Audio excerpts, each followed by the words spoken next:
너희 몸을 거룩한 산제사로 드리라. 미국 뉴욕에서 뉴욕 곰탕집을 운영하는 장로님이 있었습니다. 김유봉 장로님이 그 주인공입니다. 1976년도에 홀홀 단신으로 미국에 도착했는데 할 일이 없었습니다. 결국 곰탕집 종업원으로 들어가 그릇을 닦는 일부터 시작했다고 합니다. 열심히 하니까 주인의 눈에 들어 차츰 주방 일을 하게 되었습니다. 음식을 만드는 일에 재능을 인정받아 주인의 사랑을 받게 되었다고 합니다. 그러던 중 뉴욕에서 목회하시는 목사님의 중매로 결혼을 하게 됩니다. 그리고 목사님의 주례 인연으로 교회에 다니게 됩니다. 그는 처음에 목사님에 대한 감사의 마음 하나만 가지고 교회에 출석했습니다. 그저 외로운 객지에서 고생하는 자신을 사랑해 주신 것에 보답하기 위한 것이었습니다. 또한 좋은 배우자까지 연결시켜 주신 고마움에 다니는 정도였습니다. 그런데 어느 날 부흥회에 참석한 그는 큰 은혜를 받고 믿음을 얻었습니다. 부흥회가 그의 인생을 바꾸어 놓은 셈이 되었습니다. 얼마나 은혜를 받았는지 그는 하나님 앞에 두 가지 소원을 약속했습니다. 하나님, 제가 사업을 할 수 있는 기회를 주신다면 제 사업장을 선교의 장소로 쓰겠습니다. 또한 물질의 복을 주시면 이익금으로 교회 개척을 위하여 100만 불을 들여 뉴욕의 많은 영혼을 구원하는 데 쓰겠습니다. 김유봉 장로님의 두 가지 소원은 너무나도 큰 것이었습니다. 100만 불이면 우리 돈으로 10억이 넘습니다. 10만 불만 해도 큰 돈인데 100만 불을 작정한 것입니다. 하지만 장로님은 두 가지 소원을 하나님과 약속한 후 열심히 살아가고 있었습니다. 그러던 중 독립을 하여 곰탕집을 내게 되었는데 바로 뉴욕 곰탕집입니다. 하나님께서는 성실하게 일하는 그에게 수많은 사람들을 붙여주셨습니다. 또한 좋은 소문이 나게 하셨습니다. 나중에 그는 뉴욕에서 가장 번화하다고 하는 32번가로 옮겨 6층 건물을 얻게 되는 복을 받았습니다. 사람들이 장로님에게 찾아와 묻습니다. 성공의 비결이 무엇입니까? 김유봉 장로님은 이렇게 멋있는 신앙 고백을 했습니다. 성공하는 신앙인의 자세는 환경의 지배를 받지 않고 오히려 말씀의 지배를 받는 것입니다. 사랑하는 성도 여러분, 여러분들도 그 장로님처럼 온전히 드려지는 인생이 되기를 바랍니다. 세상 가치보다 신앙의 가치를 더 귀하게 여기시기 바랍니다. 환경의 지배, 세상의 지배를 받지 말고 말씀의 지배를 받으며 사시기 바랍니다. 그러면 여러분들도 신앙적으로 위대한 일을 하게 되어질 것입니다. 본문은 말씀합니다. 형제들아, 너희 몸을 하나님이 기뻐하시는 거룩한 산 제사로 드리라. 사랑하는 성도 여러분, 여러분의 몸을 매일 하나님께 산 제사로 드리시기 바랍니다. 산 제사는 우리가 하나님께 마땅히 드려야 할 영적 예배입니다. 인생은 태초에 처음부터 제사하는 존재로 지음을 받았습니다. 그래서 하나님이 제사장을 보내주셨고 제사장을 통해 이스라엘 백성들이 동물 제사를 드렸습니다. 하나님께 동물로서 감사의 제사도 드리고 죄를 없애달라고 속죄의 제사도 드렸습니다. 그 제사를 받으시고 하나님이 백성들의 죄를 사해 주시기도 하고 복을 주시기도 했습니다. 그리고 무엇보다 제사를 통해 하나님이 그들을 하나님의 백성으로 삼아 주셨습니다. 그런데 오늘날에는 동물 제사를 드리지 않습니다. 예수님이 친히 피 흘리는 어린 양이 되셔서 동물 제사를 폐하시고 믿음의 제사를 드리게 하셨습니다. 그것이 바로 주일 예배요, 매일 삶 속에서 드려지는 예배입니다. 이 예배를 교회에서 드리고 또 가정과 야외에서 드리기도 합니다. 이 예배를 드릴 때 우리가 우리 몸을 드려야 합니다. 우리 몸을 드려야 한다는 것이 무슨 뜻입니까? 그것은 가나안 백성들이 행했던 인신제사가 아닙니다. 몸을 드린다는 것은 우리의 인생 전체를 드린다는 것입니다. 우리의 몸과 마음과 정신과 재능과 물질과 시간과 영혼을 다 주님께 드린다는 것입니다. 우리의 인생을 주님의 거룩한 목적을 위하여 도구로 드린다는 것입니다. 연장으로 드린다는 것입니다. 주님, 나를 받아주소서, 나를 사용하여 주소서, 주님 뜻대로 사용하여 주소서라는 고백입니다. 그리고 그 고백대로 실제로 주님을 위해 아낌없이 드리는 것입니다.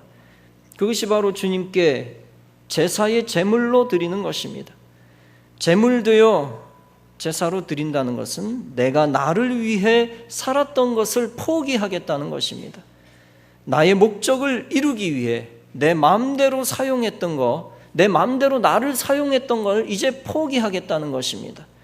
반대로 주님의 목적을 이루기 위해 주님 뜻대로 사는 것입니다. 주님 뜻대로 살기 위해 나를 주의 도구로 드리는 것입니다. 주를 위해 헌신하는 것입니다. 희생하는 것입니다. 나만의 만족을 위해 사는 것이 아니라 주님을 기쁘시게 하며 사는 것입니다.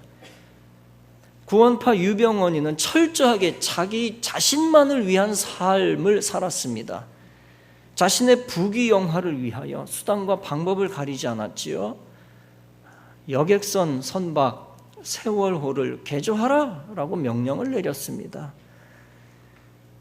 조금이라도 돈을 더 벌기 위한 특단의 조치였습니다. 그 아랫사람들도 돈의 혈안이 되어 씻지 말아야 할 컨테이너를 무지막지하게 많이 더 실었습니다. 그러다 배가 균형을 잃고 300명가량이 목숨을 잃었습니다. 그리고 유병언 자신은 도피 행각을 벌였습니다. 구원파 교주가 도피 행각을 벌인다는 것은 지극히 당연한 것입니다. 왜냐하면 그 교리를 보면 알 수 있습니다. 회개하면 절대 안 되는 사이비 교리, 사이비 기독교 교리를 붙잡고 있었기 때문입니다. 양심이 살아있거나 양심이 찔리면 절대 안 되는 마귀의 교리, 죄를 지어도 양심의 가책을 느껴서는 안 되는 마귀의 교리를 구원파가 붙들고 있기 때문입니다. 그래서 수많은 기독교 신자들을 이단 교인으로 바꾸어 놓았습니다. 그때 유병언이 도피를 할 때에 저와 여러분은 그가 잡히기를 간절히 바랬었습니다. 왜냐하면 그가 잡히지 않으면 억울한 사람들이 너무나 많고 국가 개조, 나라를 개조하는 것은 어려워지기 때문입니다. 그런데 비록 그가 산채로 잡히지는 않았지만 비참한 노숙자와 같은 모습으로 시체로 잡혔습니다. 발견되었습니다. 영원히 잡히지 않고 도망간 것보다는 훨씬 나은 것입니다. 구원파 이단 교주를 어찌됐건 하나님이 심판하신 것입니다. 그는 하나님께 거룩한 산 제사로 드려지지 못했습니다. 정반대로 그는 하나님의 심판을 받아 버림받은 시체에 불과한 것이 되었습니다. 그가 왜 거룩한 산제물 되는 게 불가능했을까요? 그는 하나님의 거룩한 목적을 이루어 드리지 못하고 영혼들을 마귀에게 던져주었기 때문입니다.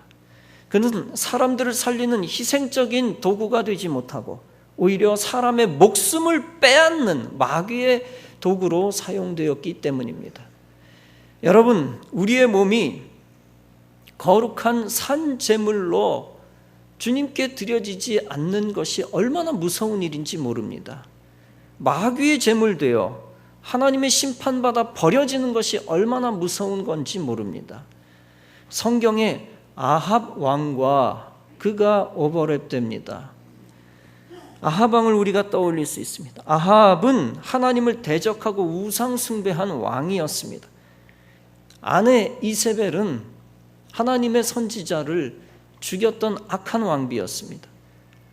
아내와 함께 모략하여 정말 선하고 선한 농부 나봇을 모함으로 죽여버렸습니다.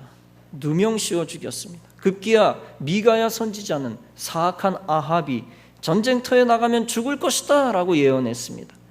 이 말을 듣고 두려워하여 아합은 변장을 하고 일반 장교의 군복을 입었습니다. 한편 아합 왕과 싸웠던 대적자 아람 왕 벤하닷이 있었습니다. 벤하닷은 부하에게 명령을 합니다. 너희는 다른 부하들 죽이는데 신경 쓰지 말고 오직 아합 왕만 죽이라. 그만큼 이를 악물고 아합 왕을 죽이겠다고 마음을 먹은 것입니다. 무려 32명의 벤하닷 장군들을 동원해 아합을 죽이려고 달려듭니다. 그러나 그들은 오히려 엉뚱한 사람을 죽일 뻔했습니다. 형제나라 남유다의 여호사밧 왕을 죽일 뻔했습니다. 결국 하나님의 뜻은 그들 32명이 한 사람 아합 왕을 죽이는 것이 아니었습니다. 오히려 하나님은 한 병사를 사용하셨습니다. 아람 군대의 한 병사가 우연히 하늘로 화살을 쏘았습니다. 그런데 그 화살이 아합 왕의 갑옷 솔기를 맞췄습니다. 즉 갑옷 이음새 부분 사이를 비집고 화살이 들어갔습니다. 그렇게 살겠다고 발버둥치며 변장을 하고 일반 장교복을 입었는데 그것이 화근이 되었습니다. 결국 하나님의 뜻대로 미가야 선지자의 예언대로 된 것입니다. 아람 왕 벤하닷도 오직 아합 왕 하나를 잡으려고 사력을 다했습니다. 있는 힘을 다해 군대 전체를 모아 잡아 죽이려고 했는데 엉뚱한 여호사밧을 쫓아갔습니다. 아합을 찾지 못하고 우왕좌왕했습니다. 벤하닷 역시 자기 뜻을 이루려고 북새통 아수라장을 이루었지만 그 뜻을 이루지 못했습니다. 오직 하나님의 뜻대로 하나님의 방식대로 이루어졌습니다. 즉 수만 수십만 군대를 동원해서 난리를 칠 필요도 없었다는 것입니다. 아합은 하나님이 심판해서 죽인 것이지 벤하닷이 죽이려고 해서 죽은 것은 아니라는 것입니다. 여러분, 검찰과 경찰이 수천 명의 병력을 동원해서 유병헌 하나를 잡으려 했지만 실패했습니다. 아마 하나님이 그들의 눈을 멀게 했는지도 모릅니다. 도저히 있을 수 없는 행동들을 계속 반복하는 것을 우리가 보았습니다. 한 병사가 하나님의 도구가 된 것처럼 유병헌이를 발견한 사람은 메실바 주인 할아버지였습니다. 그가 발견하지 못했으면 지금도 오리무중이죠. 그리고 유병헌이가 아무리 부귀영화를 연장하기 위해 아합처럼 변장하고 도망했지만 소용없었습니다. 아합 왕이 죽고 그 피가 마차 병거에 흘러내렸습니다. 사람들이 그 피 묻은 마차 병거를 사마리아에 있는 연못에서 씻었습니다. 그런데 그 아합 왕의 피가 섞인 물을 개들이 핥아먹었습니다. 이것은 무엇을 말하는 것입니까? 왕으로 살았던 인생이 개가 핥아버릴 정도의 비천한 생애가 되어버렸다는 것입니다. 창기가 몸을 씻는 곳에서 그의 피가 묻은 병거를 씻었다는 것은 그만큼 아합이 하나님 보시기에 더러운 삶을 살았다는 것을 의미합니다. 더 사악했던 이세벨도 하나님의 심판을 받았습니다. 여왕 이세벨은 자신을 수종 들던 내시에 의해 성 밖으로 던지움을 받았습니다. 성 밖으로 던져졌습니다. 산채로. 그 후 시체가 예후라는 사람에 의해 밟히고 개들이 찢어먹는 치욕스러운 결말을 맞이했습니다. 여러분, 하나님 보시기에 악을 행한 자는 그 몸이 마귀의 제물이 되고 마는 것입니다. 여러분, 인간이 하나님 없이 자기의 목적만을 위해 살면 그 목적을 이룰 수 없습니다. 오직 하나님의 목적을 위해 살 때만 나의 목적도 이룰 수 있는 것입니다. 사랑하는 성도 여러분, 여러분들은 여러분들의 몸과 마음과 영혼을 세상을 위한 제물로 던지지 마시기 바랍니다. 이 세대를 본받지 말고 오직 하나님이 기뻐하시는 거룩한 산 제사로 하나님께 여러분의 몸을 드리시기 바랍니다. 여러분의 몸과 마음과 영혼을 온전히 예배 가운데 있게 해야 합니다.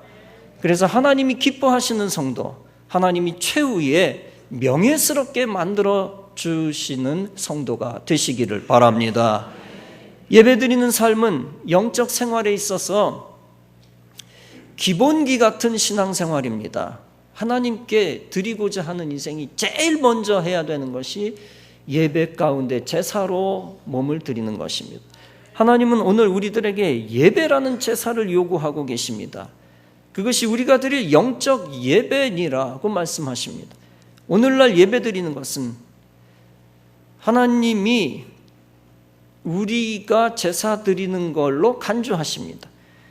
여러분, 하나님께 제사 드리지 않는 인생은 하나님과 상관없는 인생입니다. 내 인생 내 것이니 하나님 관계하지 마십시오 라는 태도입니다. 나는 하나님이 만든 피조물도 아니고 하나님의 자녀도 아닙니다 라는 태도입니다. 나는 내 뜻대로 나를 위해 살 것이요 하나님을 위해 몸을 드릴 수 없습니다 라는 태도입니다. 나는 보이지 않는 영을 믿을 수도 없고 하늘나라를 믿을 수도 없습니다. 영을 위해 도저히 살 수 없습니다. 보이는 육을 위해서만, 보이는 육체만을 위해서만 살 겁니다 라는 태도입니다. 그런 태도를 가진 인생을 하나님은 무익한 인생 되게 하십니다.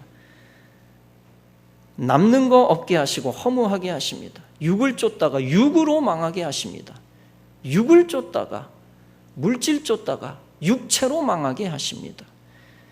반면에 예배드리는 인생은 하나님과 밀접한 관계가 있는 인생입니다. 쉽게 말해서 하나님과 아주 가까운 인생입니다. 예배드리는 것 자체가 신앙 고백하고 있는 겁니다. 내 인생은 하나님의 것이요 하나님의 피조물이요 하나님의 자녀입니다. 나는 하나님의 뜻을 위해 하나님을 위해 몸을 드릴 수 있습니다 라는 태도입니다. 나는 육이 아니라 영을 위해 살고 하늘나라를 위해 살겠습니다 라는 태도입니다. 그런 태도를 가진 인생을 하나님은 유익한 인생 되게 하십니다. 영을 쫓다가 영육간의 복을 받게 하십니다.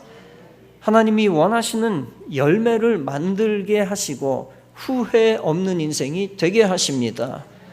이사야 55장은 말씀합니다. 너희가 어찌하여 양식 아닌 것을 위하여 은을 달아주며 배부르게 못할 것을 위하여 수고하느냐.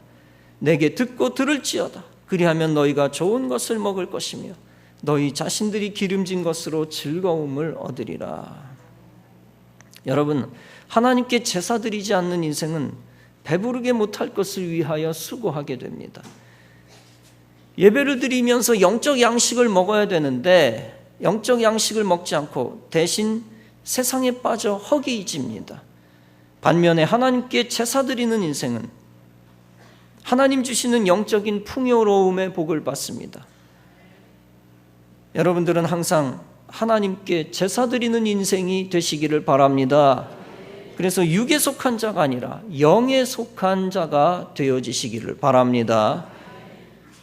아프리카에는 스프링 폭스라고 하는 산양이 있답니다. 수천 마리 떼를 지어 다니는데 그 양들은 집단으로 달리기를 잘합니다. 그런데 벼랑 끝까지 달려 집단으로 떨어져 죽는 일이 종종 있다고 합니다. 학자들이 왜 그런 행동을 하나 연구합니다. 수천 마리씩 떼를 지어 살다 보니 뒤에 있는 양은 뜯어먹을 풀이 없게 됩니다. 본능적으로 앞으로 나아가야만 풀을 먹을 수 있겠다는 생각을 합니다. 앞으로 그래서 계속 나아가려 합니다. 그러나 워낙 앞을 가로막고 있는 양이 많아 쉽게 앞으로 나아갈 수가 없습니다. 그래도 앞으로 나아가려 하다 보니까 앞에 있는 양을 계속 밀게 됩니다. 앞에 양은 뒤에 있는 양이 자꾸 미니까 조금씩 빨라지다가 나중에는 뛰게 됩니다. 양은 연약한 동물이기 때문에 집단으로 함께 움직이려 하는 속성이 있습니다. 집단에서 이탈하는 것을 두려워합니다. 앞에 양이 뛰게 되면 뒤에 양도 덩달아 뜁니다. 집단에서 이탈하지 않으려고 하는 본능 때문이죠. 앞에 양은 뒤에 양이 미니까 뛰고 뒤에 양은 앞에 양이 뛰니까 덩달아 뜁니다. 벼랑에 닿아도 걸음을 멈출 수가 없습니다. 앞에 양은 뒤에 양에게 밀려 떨어지고 뒤에 양은 그냥 앞에 양을 따라 떨어지는 것입니다. 여러분, 이것은 하나님께 예배드리지 않는 인생을 정확하게 표현한 것이라 생각됩니다. 멸망할 곳으로 가는데도 교회 밖에서 예배 시간 밖에서 멸망할 곳으로 넓은 문으로 집단적으로 달려가는데도 멸망하는 줄 모르고 남들 가는 대로 세상에 멸망에 빠집니다. 불신자들이 교회 밖에서 죄 가운데 머물 때 그들과 같이 죄 가운데 머무는 것과 같습니다. 음란과 정욕과 방탕과 술 취함과 불경건을 따라가면서 그들이 지옥 갈 때 같이 가는 것입니다.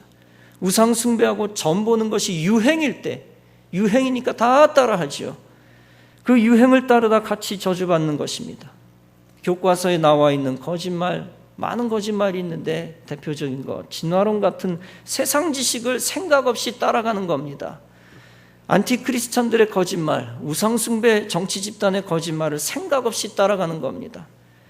세상이 하나님을 욕하고 영적 생활을 욕할 때 같이 동조하는 것입니다. 그러다 같이 어리석은 자, 저주받는 자가 되는 것입니다. 그런데 본문은 무엇이라고 말씀합니까? 너희는 이 세대를 본받지 말고 오직 마음을 새롭게 함으로 변화를 받으라고 했습니다. 예배 안 드리는 인생은 하나님과 절교를 선언한 거나 다름이 없습니다. 혹은 처음부터 하나님과 엮이고 싶지 않다는 인간주의를 선언한 거나 다름이 없습니다. 정말 우리 인생이 정신 차리고 영적인 것을 추구해야 되는데 특별히 예배 가운데 거할 때에 영적 삶을 온전히 지켜나갈 수가 있고 하나님과의 끈을, 주님과 연결된 끈을 놓치지 않게 되는 것입니다. 예배는 천국 백성, 하나님 나라 백성의 정체성을 확인하는 증거입니다. 나는 하나님의 백성입니다 라는 정체를 우리가 신분증을 꺼내 보여줄 수는 없습니다. 어떻게 보여주느냐? 예배의 자리에 참여함으로 보여줄 수가 있는 것입니다. 성도는 영적이지 않은 것을 추구하며 육을 따라 멸망하는 일이 있지 말아야 합니다. 요한복음 4장은 말씀합니다. 하나님은 영이시니 예배하는 자가 신령과 진정으로 예배할지니라. 본문은 말씀합니다. 너희는 하나님의 선하시고 기뻐하시고 온전하신 뜻이 무엇인지 분별하도록 하라. 하나님의 뜻이 무엇인지 분별하도록 하라. 사랑하는 성도 여러분, 왜 하나님의 뜻을 알아야 합니까? 그것은 오직 하나님만이 미래를 알고 계시기 때문입니다. 오직 하나님만이 우리에게 가장 좋은 것이 무엇인지 알고 계시기 때문입니다. 그분만이 어떤 길이 생명의 길이고 죽음의 길인지 아시기 때문입니다. 그러므로 우리는 하나님의 생각, 하나님의 뜻을 알아야 합니다. 그 뜻을 알고 그분 뜻대로 마음을 새롭게 하고 변화를 받아야 합니다. 그래서 오직 예배 중심, 말씀 중심, 영적인 신앙 중심으로 살아야 합니다. 그러면 여러분이 여러분의 인생을 하나님께 맡길 수 있게 되고 하나님이 여러분의 인생을 책임지시고 친히 염려해 주시고 친히 인도해 주시는 것입니다. 그래서 여러분의 삶을 죽음이 아니라 생명으로 인도하시며 하나님께서 여러분의 삶을 저주와 치욕이 아니라 축복과 영광으로 인도하시는 것입니다. 여러분, 망하는 인생은 하나님의 뜻을 분별치 못하고 하나님의 뜻과 반대대로 삽니다. 그래서 망하는 것입니다. 영적 생활, 신앙 생활을 버리고 인간 중심, 세상 중심, 죄 중심으로 살기 때문입니다. 사명을 감당해야 하는데 사명을 버리기 때문입니다. 하나님의 뜻이 사명 감당하는 건데 뜻대로 하지 않기 때문이죠. 하나님의 뜻을 분별하지 못하고 버리는 것은 인본주의 때문입니다. 인간의 고정관념, 교만, 인간적 열등감, 자기중심, 자기 합리화 때문입니다. 세상적인 판단에 동조하고 세상을 너무 사랑하여 제사, 예배를 버리기 때문입니다. 오직 성도가 살 길은 세상의 불신앙에 동조하지 않고 끝까지 주님 안에 거하는 것입니다. 목숨을 걸고 예배를 드리고 매일매일 주님께 예배를 드려야 합니다. 그래서 여러분 모두 예배의 승리자가 되어 거룩한 축복의 산제물이 되어 여러분의 인생이 참 생명을 얻고 영원한 별과 같이 빛나게 되어지시기를 간절히 바랍니다. 마지막으로 예배 중심, 사명 중심으로 살아 주님께 몸을 드렸던 백화점 왕 워너메이커의 삶을 들여다보므로 설교를 마무리하겠습니다. 영상을 잠깐 봅니다.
여호와의 증거를 지키고 전심으로 여호와를 구하는 자가 복이 있으리로다 라고 말씀했습니다.